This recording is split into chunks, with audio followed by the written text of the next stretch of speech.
Sir, आप कह रहे हैं कि आरजेडी को उल्टा टांग दिए हैं। आप कह रहे हैं कि आरजेडी को उल्टा टांग दिए हैं, जबकि तेजस्वी कह रहे हैं कि उपचुनाव में ही नहीं 25 में भी हम जीतेंगे और गरीबों की सरकार बनाएंगे। मेरे भाई, बेलागंज में 35 साल से अपराधियों ने अपना कब्जा किया हुआ है। जो आपराधिक प्रवृत्ति के लोग हैं, जो राजनीति करते हैं, अपराध जिनका मुख्य पेशा है, उन लोगों ने बेलागंज को कब्जा किया हुआ है। और जिन मुसलमानों की ताकत से वो ये कर पा रहे थे, जिस रस्सी का इस्तेमाल करके वो लोग ये ताकत बनाए हुए थे, वो रस्सी जनसुराज ने काट दी है और उसी रस्सी को लगाकर उनको उल्टा टांगा है। और तीसरे नंबर पर रहेगी आरजेडी। आप नोट करके रख लीजिए। आप ये भी कह रहे हैं कि किसी को वोट दे दीजिए लेकिन नीतीश को नहीं दीजिए, इसका वजह क्या? अरे भाई, नीतीश से ज्यादा धोखा किसने दिया है? मान लीजिए कि आपको तो पता है कि सुरेंद्र यादव गलत है, सुरेंद्र यादव के आप खिलाफ खड़े हैं, लेकिन नीतीश कुमार का तो पता नहीं है कि वो आदमी तो अपने लिए किसी को बेचने को तैयार है। कल सुरेंद्र यादव को मंत्री किसने बनाया था? नीतीश कुमार ने बनाया था। आज जमीन का सर्वे करके जमीन घर घर झगड़ा लगाने का काम कौन कर रहा है? नीतीश कुमार कर रहे हैं। स्मार्ट मीटर लगाकर गरीब का घर में अंधेरा कौन कर रहा है? नीतीश कुमार कर रहे हैं। जो पूरा भ्रष्टाचार फैला हुआ है, किसके राज में फैला हुआ है? नीतीश के राज में फैला हुआ है। तो नीतीश को वोट अपने समाज के साथ धोखा है, बिहार के साथ धोखा है, बिहार के बच्चों के भविष्य के साथ धोखा है। सर, बलुआ में आपकी पार्टी का झंडा फाड़ा गया है, तरारी विधानसभा क्षेत्र का, भोजपुर में। अरे भाई, झंडा फाड़ना, किसी का झंडा फाड़ दो, झंडा फाड़ना दिखा रहा है कि आप कितने विचलित हैं। अगर एक और लोग कह रहे हैं कि जनसुराज की ताकत नहीं है और दूसरे ओर जनसुराज का झंडा भी उतार रहे हैं। झंडा पर महात्मा गांधी है। आप जनसुराज का, प्रशांत किशोर का झंडा नहीं फाड़ रहे हो, आप महात्मा गांधी को फाड़ रहे हो। तो दिखाता है कि आपकी प्रवृत्ति क्या है, आपका संस्कार क्या है, आपका कार्यकलाप क्या है। सर, मांझी जी ने कहा है कि परिवारवाद की परिभाषा प्रशांत जी को अच्छे से नहीं आता है, ये लालू जी कहते हैं, हम नहीं करते। मेरे भाई, ऐसा है, अब मांझी जी की इतनी नहीं ताकत है कि मांझी जी से हमको सीखना है कि किस चीज का परिभाषा क्या है। मांझी जी खुद मंत्री हैं, उनका लड़का मंत्री है, उनकी पतोह चुनाव लड़ रही है। अगर ये परिवारवाद नहीं है तो परिवारवाद का नया डेफिनेशन, नया परिभाषा मांझी जी लिखे हैं, तो जारी कर दें वेबस्टर वगैरह में, वो सब पब्लिश हो जाए।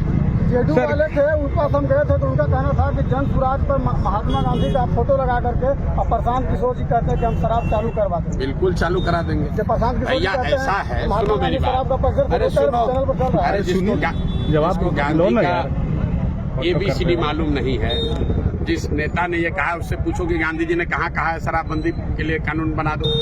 अगर गांधी जी कहते कि कानून बनाकर शराबबंदी कर दो, तो देश जब आजाद हुआ तो पूरे देश में शराबबंदी लागू हो गया रहता। जिसको गांधी का कोई ज्ञान नहीं है, तो जो जीवन में खुद नहीं पढ़ा, वो गांधी पर टिप्पणी कर रहा है।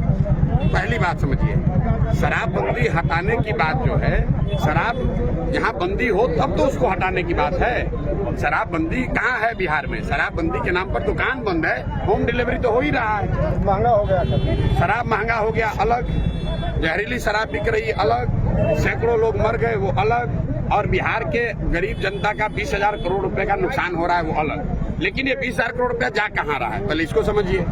20,000 करोड़ रुपया जा रहा है बिहार के भ्रष्ट अधिकारियों के पास, अधिकारियों से जुड़े राजनेताओं के पास, जिनकी राजनीति, जिनका दलाली, जिनका शराब माफिया के पैसे से जिनका काम चल रहा है, वो तो चाहेगा ही कि शराबबंदी के नाम पर ये ढकोसला चलता रहे। कहाँ पर शराबबंदी है? हर गांव में तो शराब बिक रहा है। सर, केंद्रीय मंत्री गिरिराज सिंह कहे हैं कि राहुल गांधी देश में गृह युद्ध करना चाहते हैं। तो भैया, गिरिराज जी केंद्रीय मंत्री हैं, राहुल गांधी विपक्ष के नेता, उन दोनों से बतियाइए, हमको उसमें क्या बोलना। सर, सवाल ये है कि सुरेंद्र यादव कह रहे हैं कि तीसरा नेत्र खोलेंगे, त्रिनेत्र खोलेंगे। देखिए, एक दिनकर, महाकवि दिनकर ने एक वाक्य कहा है, जब विनाश मनुष्य पर छाता है, विवेक पहले मर जाता है।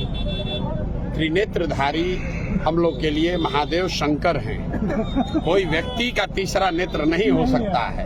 अपने आप को त्रिनेत्रधारी बताना, तीसरा नेत्र वाला बताना, ये दिखाता है कि आदमी कितना अहंकारी तो है ही, साथ साथ मूर्ख भी है। और बेलागंज की जनता इसकी मूर्खता और इसके अहंकार को, दोनों को इस बार धूल दूषित करेगी।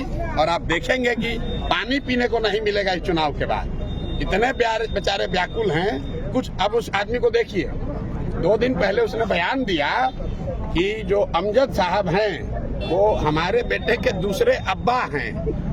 जरा उनका जरा सोच देखिए। खुद को कह रहा है कि हम कितने बड़े ज्ञानी आदमी है। सुनिए, एक बार अपने आप को भगवान शंकर बता दिया, दूसरे ही क्षण कह रहा है कि अमजद साहब हमारे बच्चे के दूसरे अब्बा हैं। तो भाई ये आदमी का मानसिक संतुलन हार को देखकर गड़बड़ा गया है और कुछ अनाप शनाप बोले जा रहा है। चलिए।